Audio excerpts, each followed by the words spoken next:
This is Ermatati Rodgers, Tatti to her friends. Well, back in January, she disappeared from her home in Wrexham in North Wales. There has been no trace of her since. Indeed, what started out as a missing persons inquiry is now a murder investigation. I'm going to speak now to DI Mark Hughes and Tatti's friend Devyani. Thanks for joining us, Devyani Jones. First of all, to you, Mark, it is almost a year on since this young woman disappeared. Why are you now treating it as a murder investigation? Everything we know about Tatti suggests that her disappearance is completely out of character. She had friends, she went to college, she was sending gifts home to her family, and there's just absolutely no reason for her to vanish.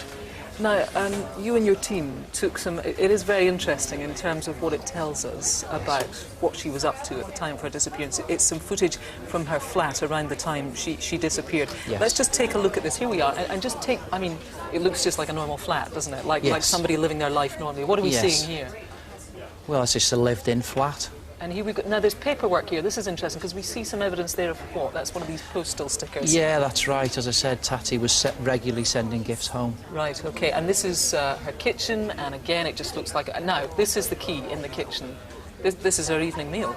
That's right, yeah. We're aware that she bought some food early in the day to cook. Fridge is food. Absolutely, yeah. Her fridge is full. Yes. And also, the other things that you saw in the house that aren't on the film here, I mean, what other things gave you a clue that she was not planning to go anywhere? Well, on the day that she disappeared, it was pouring with rain. All her outer clothing is there, and her coat, her money, her passports, everything is in the flat. OK. What do you know about what she got up to on the day she went missing?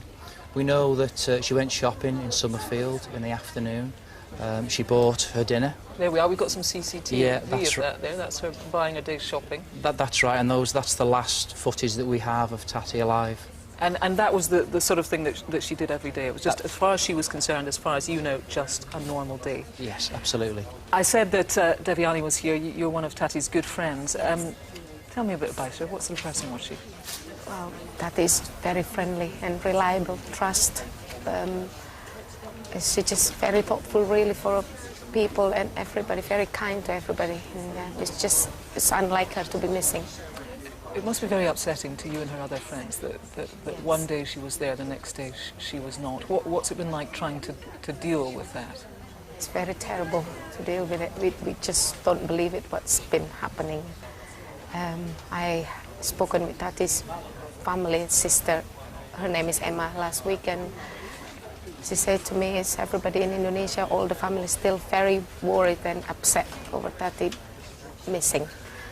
And just hoping, and thank you, that she also said thank you to the North Wales police for the all hard working, and would like to appeal to the public, if any information at all they have, please call the police. So, Mark, I mean, help. Devastating to her family and absolutely. friends, trying to deal with the lack of knowledge and wondering what on earth has happened. There are two other very important things that you should tell us about concerning the investigation. One's the phone. Yes, that's right. We're very interested in finding her mobile phone, which is a Nokia 6100, which we know she was using on the day that she went missing. And obviously we're interested if anybody's found one of those discarded in the Wrexham area. The other thing is this extraordinary piece of luggage. Tell me about that. Yeah, we're very interested to hear from anybody that's purchased one of these. We know there was a number bought from a store in Wrexham, TJ Hughes's, in January. I would appeal for anybody that has purchased one or have seen one discarded since. OK. Mark, thank you very much. Devyani, a special thank you for you. And there is a £100,000 reward relating to the successful conclusion there is, yes. And conviction in this case. Thanks very much. Thank you. It would be great, of course, if we could solve this. Well, it is a murder investigation now. If you can help, call or text us now. The number is right there on the screen.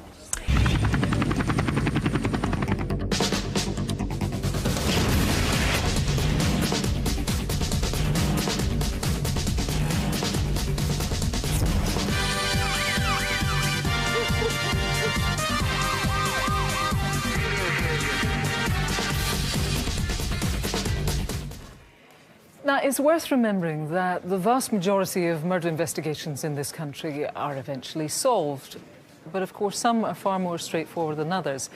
And when police suspect murder, but there are no witnesses, no forensics, and not even a body, well, then detectives really have got their work cut out for them.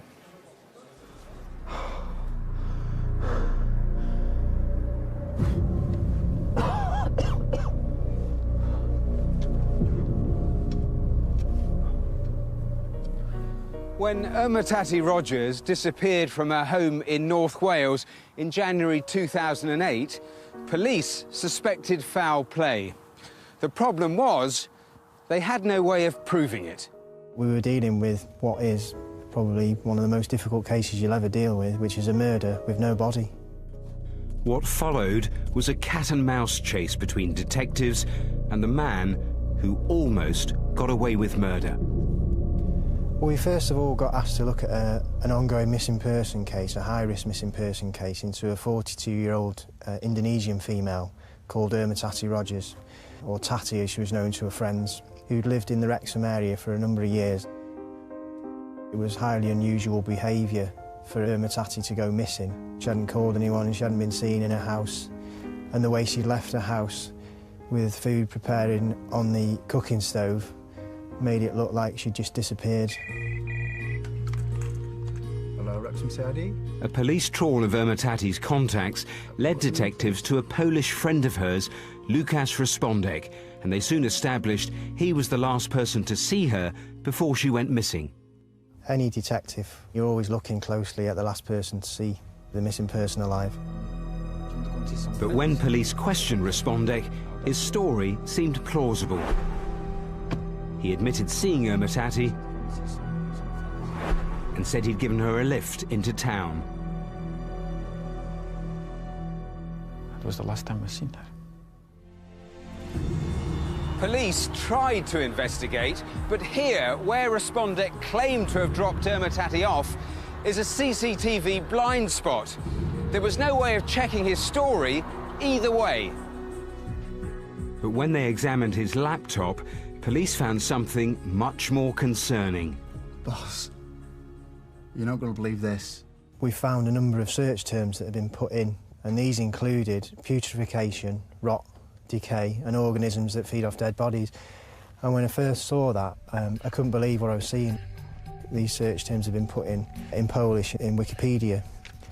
Why would somebody be doing that if they were innocent? Detectives now made Respondek the main focus of their investigations, and they soon made what looked like another major breakthrough. When we actually did the checks on his banking transactions, credit card, debit card, we found that on the Saturday morning, the day after Tatti was last seen, he'd actually gone into town very early. He'd bought a suitcase, a shovel, a knife, some gloves and some plastic sheeting. In effect, what he'd actually bought was a shopping list to get rid of a body.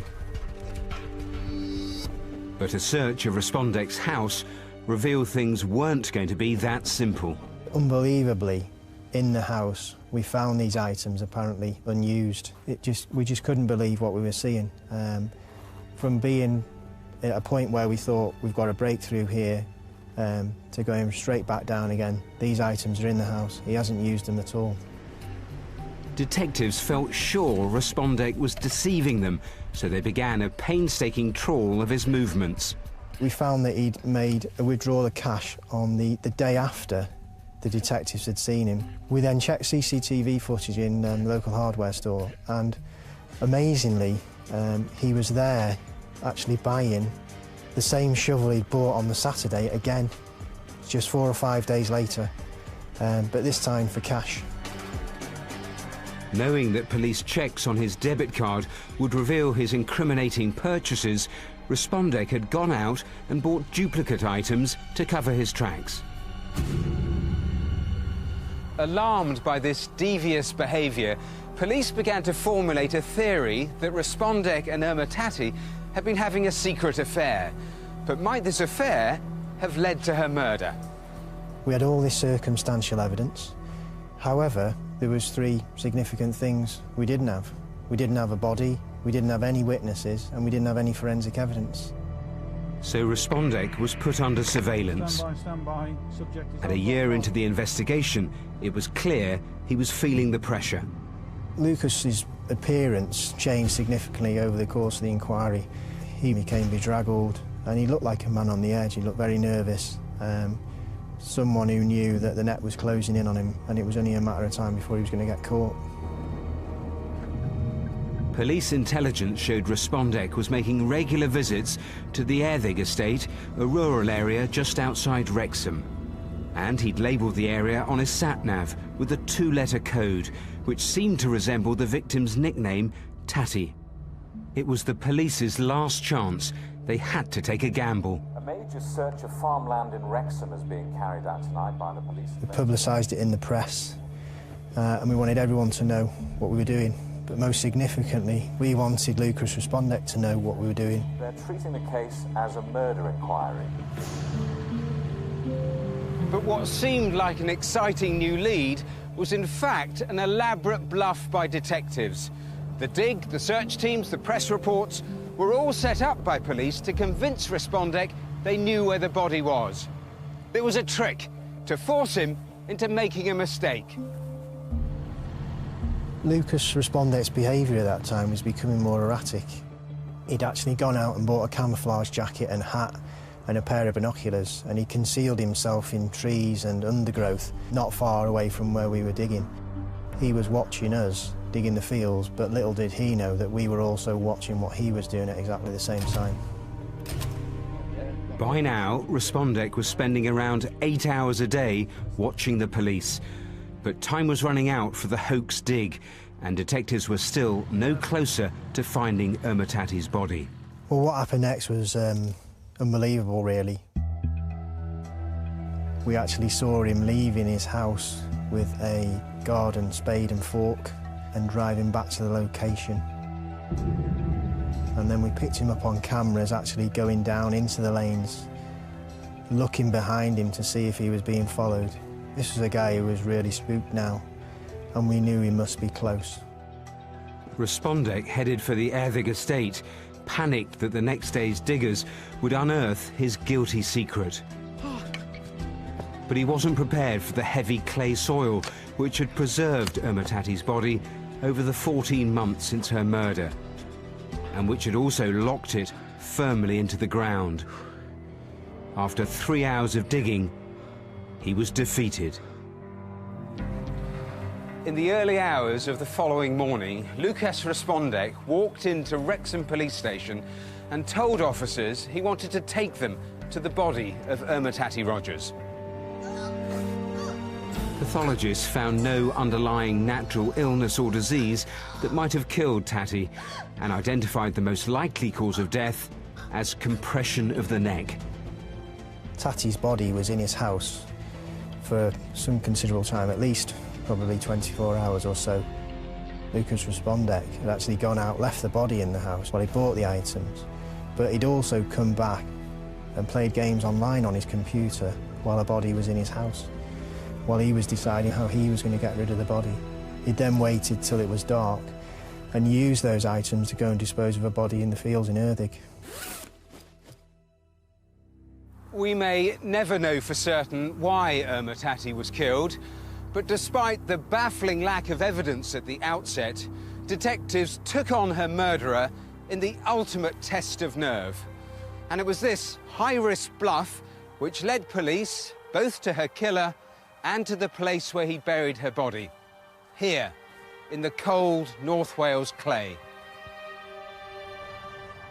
He always felt that he was one step ahead of us and that he was too clever to be caught. He lied throughout the investigation to cover his tracks, and he just was a cold, calculating person. I don't think that he thought we'd keep on for as long as we did, and ultimately, I think that was his undoing. So, Matthew, you're used to dealing with scams on this programme, but not usually ones perpetrated by the police. Yeah, it was quite brilliant. A psychological con trick that couldn't have worked any better, because remember, the police had very little that was concrete at the time that they went public with this supposed new lead. Had Respondek done nothing, had he sat tight, had he not taken the bait, he could easily have just got away with it, but they managed to just get inside his head. Yeah, I mean, that's what it came down to, a real sort of battle of wits in the end. This. Yeah, it was. Every time they hit a wall, and they hit many in this investigation, they responded by thinking outside the box.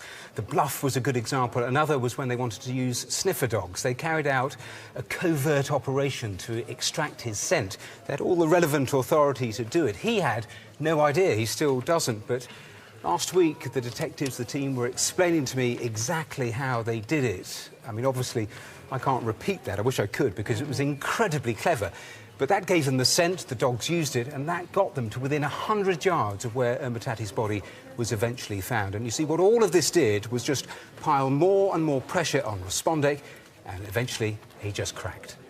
Briefly, the sentence in the end? Life with a minimum of 18 years. The judge ordered he be deported at the end of the sentence to protect the public. Matthew, thanks very much.